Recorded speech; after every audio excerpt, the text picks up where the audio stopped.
소리뉴스는 융자의 정석, 이진명이 이끄는 트리니티는 진솔하고 명확합니다.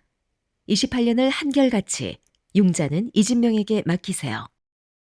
각종 반찬, 도시락, 잔치 음식으로 30년을 지켜온 한국의 맛, 나눔 잔치집 404-543-9113 오늘 식탁이 파티가 됩니다.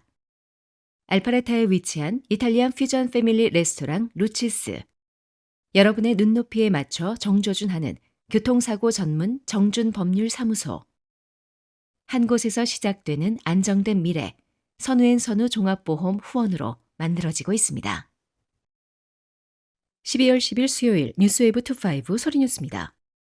재미한국학교 동남부 지역협의회가 주최한 제7회 교사 사은의 밤 행사가 지난 6일 애틀란타 새생명교회에서 열렸습니다.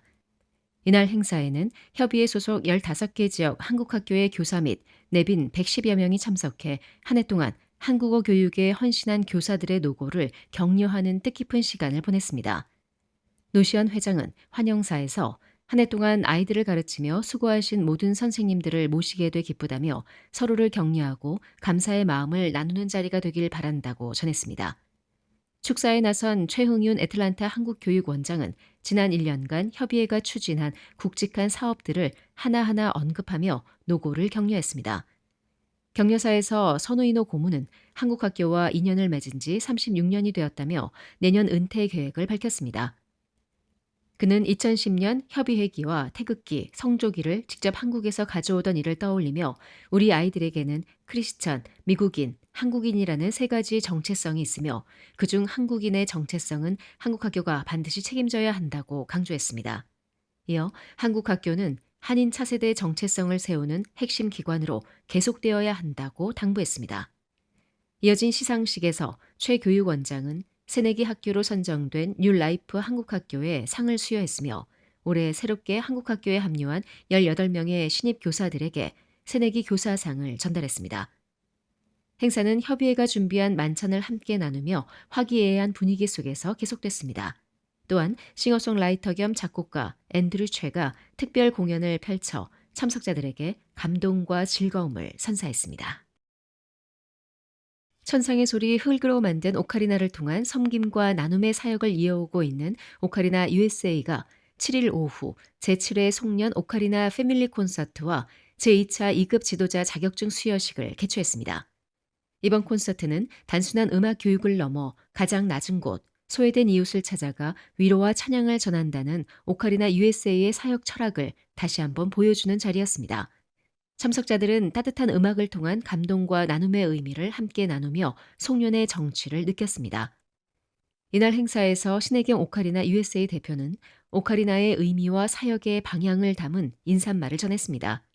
신 대표는 오카리나는 흙으로 만든 작은 악기지만 그 소리는 천상을 울릴 만큼 맑고 따뜻하다며 이 악기는 기술을 배우는 것으로 끝나는 것이 아니라 우리의 마음을 가장 낮은 곳으로 향하게 하는 도구라고 소개했습니다. 이어 우리가 찾아가는 곳마다 오카리나의 숨결이 위로가 되고 찬양이 되고 때로는 삶을 다시 일으켜 세우는 힘이 되기를 바란다며 올 한 해도 함께해 주신 모든 사역자와 연주자들께 감사드리고 앞으로도 지역사회를 향한 사랑의 발걸음을 멈추지 않겠다고 덧붙였습니다. 올해 제2차 2급 지도자 자격증 수여자 고대묘 씨는 인생의 회전목마를 연주하며 큰 호응을 받았습니다. 이날 패밀리 단원들의 합주와 찬양 연주도 이어지며 공연장은 따뜻한 감동으로 가득 찼습니다. 한편 비영리 단체인 오카리나 USA는 홈리스, 교도소, 요양병원, 각 교회 특송 등 정기적인 공연 개최를 통한 기독 문화 및 복음 전파 사역은 물론 지역사회에 오카리나를 널리 알리고 있습니다. 오카리나 USA는 12월에도 봉사 공연을 이어가며 한 해를 마무리합니다. 리얼터닷컴이 최근 공개한 2026 주택시장 전망 보고서에 따르면 내년 미국 부동산 시장은 팬데믹 이후에 장기 불균형에서 점진적 안정 단계로 접어들 것으로 예상됩니다.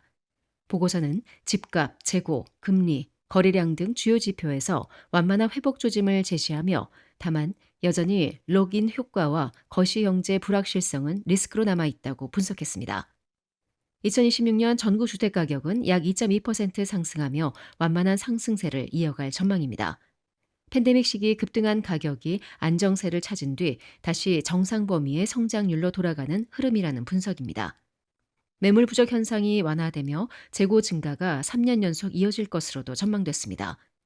신규 리스팅이 다소 회복되고 일부 기존 주택 보유자들도 시장에 다시 진입할 가능성이 커질 것으로 보입니다. 또한 금리 안정과 소폭의 가격 완화 효과로 구매 여건은 다소 개선될 것으로 보이나 여전히 많은 가구에게는 높은 부담으로 남을 것으로 예측됩니다. 또한 혼란스러웠던 금리 변동은 진정되며 30년 고정 모기지 금리가 평균 6.3% 수준에서 안정화될 것이라는 전망이 나왔습니다. 금리 하락폭은 제한적일 것으로 보입니다. 따라서 2026년 주택 거래량은 완만하게 증가해 시장 회복의 신호를 보일 것으로 전망됩니다. 다만 초저금리 대출을 보유한 기존 주택 소유자들이 이동을 꺼리는 락인 효과는 여전히 거래 회복의 속도를 늦추는 요소로 작용할 것으로 지적됐습니다.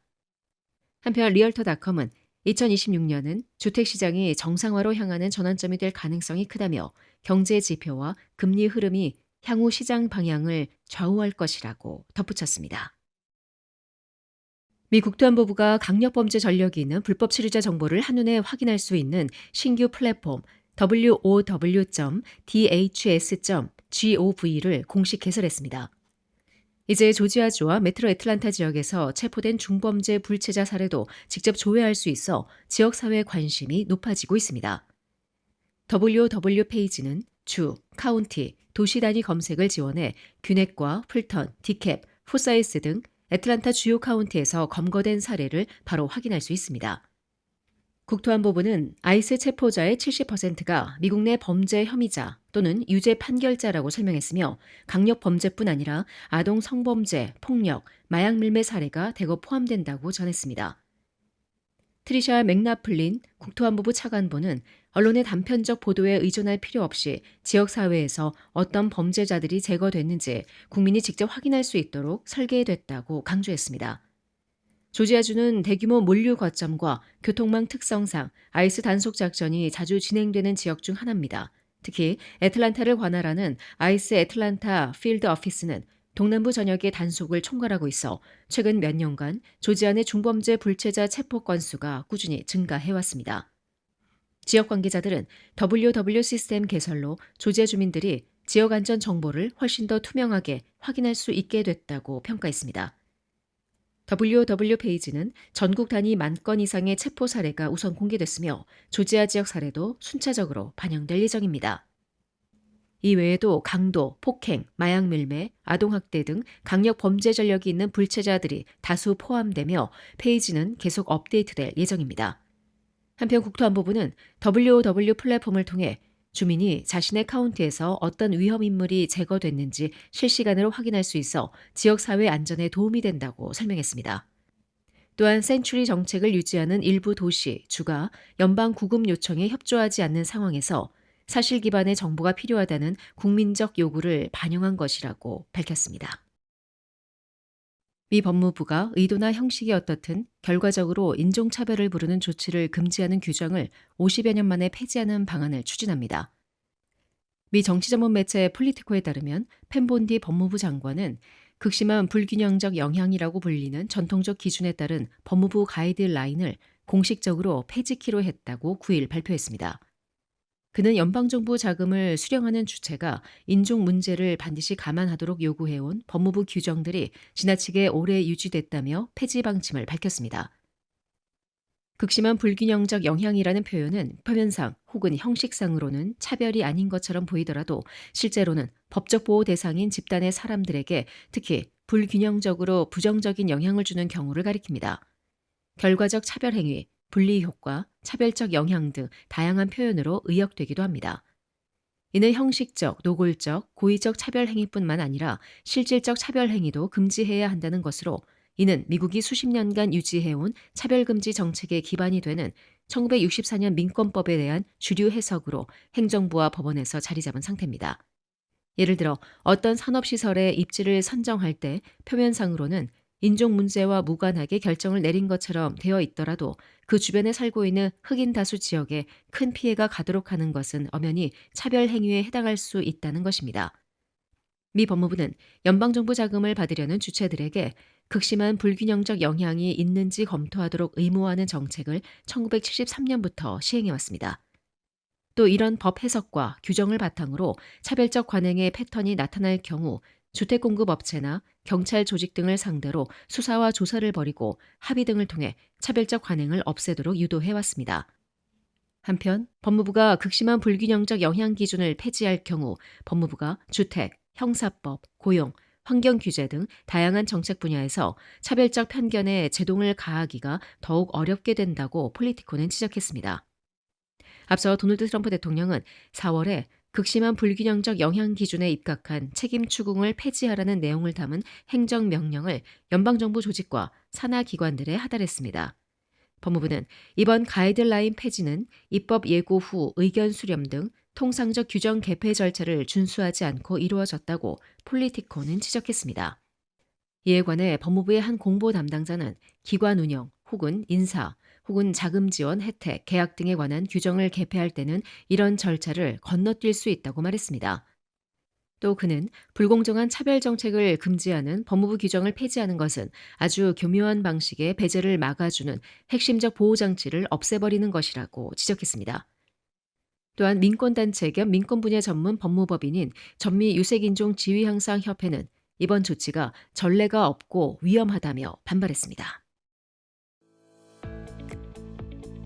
지금까지 12월 10일 수요일 소리뉴스였습니다. 행복한 하루 보내십시오. 고맙습니다.